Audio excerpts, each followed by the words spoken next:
নমস্কার বন্ধুরা, স্বাগত জানাই আমার চ্যানেলে। বন্ধুরা, আজকে আপনাদের জন্য একজন মহান ব্যক্তির কাহিনী নিয়ে এসেছি। কাহিনীটিতে বিরসা মুন্ডার বিষয়ে আজকে আপনাদের বলবো, যিনি নিজের জীবনযুদ্ধে লড়াই করে পরবর্তীতে দেশ, দশ এবং মাটির জন্য যুদ্ধ করে ব্রিটিশদের সঙ্গে কিভাবে দুর্দান্ত সাহসের উদাহরণ দিয়ে গিয়েছিলেন আমাদের ভারতবাসীদের মধ্যে, তা আজকে আপনাদের তুলে ধরব। তাই ভিডিওটি আপনারা স্কিপ না করে শেষ পর্যন্ত দেখার অনুরোধ রইল। মুন্ডা প্রথা অনুযায়ী বৃহস্পতিবার জন্ম হয়। বাবা মা ছেলের নাম রাখলেন বিরসা। চরম দারিদ্র পরিবারটি চিরসঙ্গী। কাজ আর বর্গা জমির পেছনে ঘুরতে ঘুরতে তারা অধুনা ঝাড়খণ্ডের উলিহাটু থেকে কুড়ুম্বা, ফের নরন, তারপর বুম্বা গ্রামে গ্রামে ছুটে বেড়াতো। পরবর্তীতে হলো দরিদ্র পরিবারটির ঠাঁই চাকলাত গ্রামে। তবে বাবা মার দারিদ্র্যের বোঝা একটু হালকা করতে বিরসাকে ছোটবেলাতেই যেতে হয় মামার বাড়ি আইয়ুভাতি গ্রামে। আর 5টা মুন্ডা ছেলের মতো বিরসাও সকালবেলা বেরিয়ে পড়তো ছাগল ভেড়ার দল নিয়ে। বনে জঙ্গলে তাদের চড়িয়ে আর দস্যিপনা করে দিন কাটতো। এভাবেই চলল বেশ কিছুদিন। একটা সময় সুর ভর করল বিরসাকে। কখনো একতারা, কখনো মোহনবাসী নিয়ে সুর ধরার চেষ্টা চালায় সে। কিন্তু দরিদ্র বালক খুব বেশি আর এগোতে পারে না। কয়েকদিন লেখাপড়ার টানে দেশি স্কুলে যাতায়াত শুরু করে বিরসা। তারপর একদিন ভর্তি হয় জার্মান মিশনারি স্কুলে। তবে স্কুল শর্ত দিয়েছিল বিরসাকে খ্রিস্ট ধর্মান্তরিত হতে হবে। এই ফাঁদ যখন পাতাই থাকতো, আরও অনেকের মতো বিরসাকেও সেই ফাঁদে পড়তে হয়। বিরসা একা হলে হবে না, গোটা পরিবারকে খ্রিস্ট ধর্মে ধর্মান্তরিত হতে হয়। বিরসা মুন্ডা হয়ে যান বিরসা ডেভিড, বিরসা ডাউড।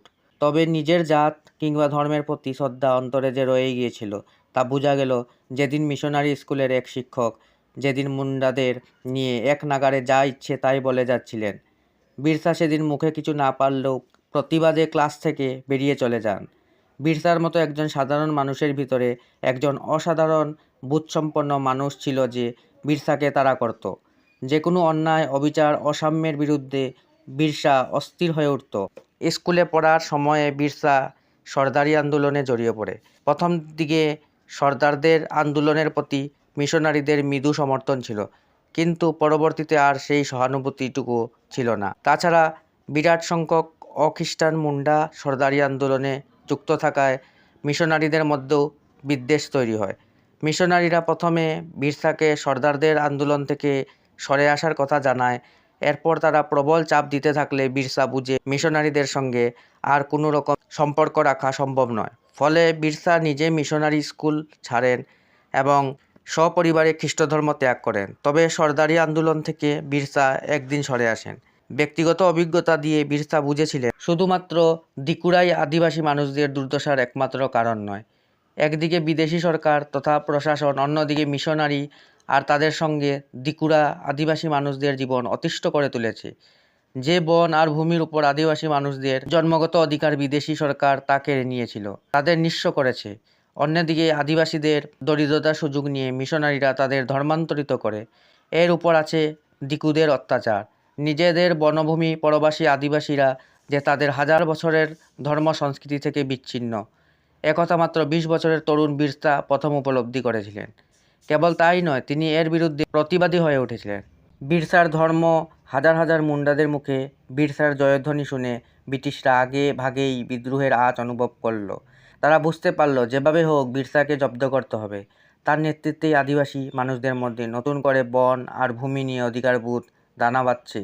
কিছুদিনের মধ্যেই ব্রিটিশ সরকার পুরনো বন আইনকে ছোটনাগপুর জঙ্গলে প্রয়োগ করার সিদ্ধান্ত নিল। এই খবর মুন্ডাদের মধ্যে ছড়িয়ে যেতেই তারা বিরসার নেতৃত্বে ফুঁসে ওঠে। পাহাড় আর জঙ্গলের আদিবাসীরা বিদেশি সরকারের বিরুদ্ধে গর্জে ওঠে। এরকমই একটা সময়ের অপেক্ষা করছিল ব্রিটিশ সরকার। উস্কানি আর বিদ্রোহে মদদ দেওয়ার অভিযোগে তারা বিরসাকে বন্দি করে 2 বছর আটকে রাখে। তবে থিতিয়ে যায় না সেই বিদ্রোহ।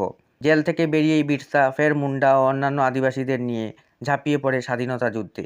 ব্রিটিশদের আধুনিক অস্ত্রের সামনে বিরসার যুদ্ধ সেদিন পরাজিত হয়েছিল ঠিকই, কিন্তু আদিবাসীদের মনে বিরসাই বন আর ভূমির অধিকার বোধ জাগিয়ে দিয়েছিল। তাই এমন স্বনামধন্য স্বাধীনতা সংগ্রামীকে আমাদের সকল ভারতীয়দের শ্রদ্ধা করা অত্যন্ত আবশ্যক।